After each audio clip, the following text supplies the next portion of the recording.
আমাদের উপরে যত নির্যাতন নিপীড়ন হয়েছে আমরা বুক ফুলিয়ে কথা বলেছি, আমরা বুক ফুলিয়ে হেঁটেছি। এই দেশের সরকার তো বিভিন্ন সময় পরিবর্তিত হয়েছে। বাংলাদেশ জামাত ইসলামী ছাত্র শিবিরের একজন সহযোগী সমর্থক তো পালায় নাই। আমরা বুক ফুলিয়ে সবসময় কথা বলেছি। আমরা বলেছি যে আমাদের একটা অফিস বন্ধ করে দেওয়া হলেও গোটা বাংলাদেশের 56,000 বর্গ মাইল আমাদের জন্য উন্মুক্ত, এবং সেখানে আপনারা দেখেছেন আমাদের উপরে যত নির্যাতন নিপীড়ন হয়েছে আমরা বুক ফুলিয়ে কথা বলেছি, আমরা বুক ফুলিয়ে হেঁটেছি। আমরা মানুষের কথা, অধিকার আদায়ের জন্য আমরা কথা বলেছি।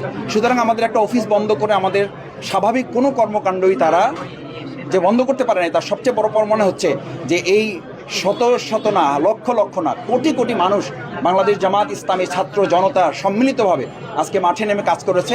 এর অর্থই হলো একটা আদর্শকে মোকাবেলা করার, একটা রাজনৈতিক দলকে আপনি সন্ত্রাস দিয়ে মোকাবেলা করতে পারেন না, অফিস বন্ধ করে মোকাবেলা করতে, ফাঁসি দিয়ে মোকাবেলা করতে পারবেন না, গ্রেপ্তার করে, নির্যাতন করে, গুম করে আপনি মোকাবেলা করতে পারবেন না।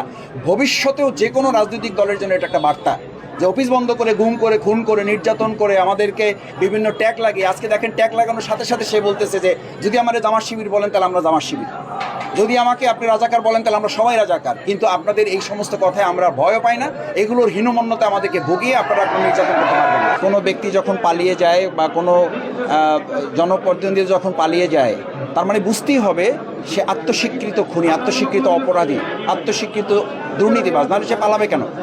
এই দেশের সরকার তো বিভিন্ন সময় পরিবর্তিত হয়েছে। বাংলাদেশ জামাত ইসলামী ছাত্র শিবিরের একজন সহযোগী সমর্থক তো পালায় নাই, বরং আমাদেরকে দেশ ছাড়ার সুযোগ করে দেওয়া হয়েছে। আমরা বলছি না, এই দেশ আমাদের, আলহামদুলিল্লাহ আমরা তো পালাইনি। তার মানে যারা পালিয়েছে বোঝাই যাচ্ছে এরা শুধু ব্যক্তিগতভাবে না, এরা দলীয়ভাবে দুর্নীতি হওয়ার কারণেই পুরো দল শুদ্ধ।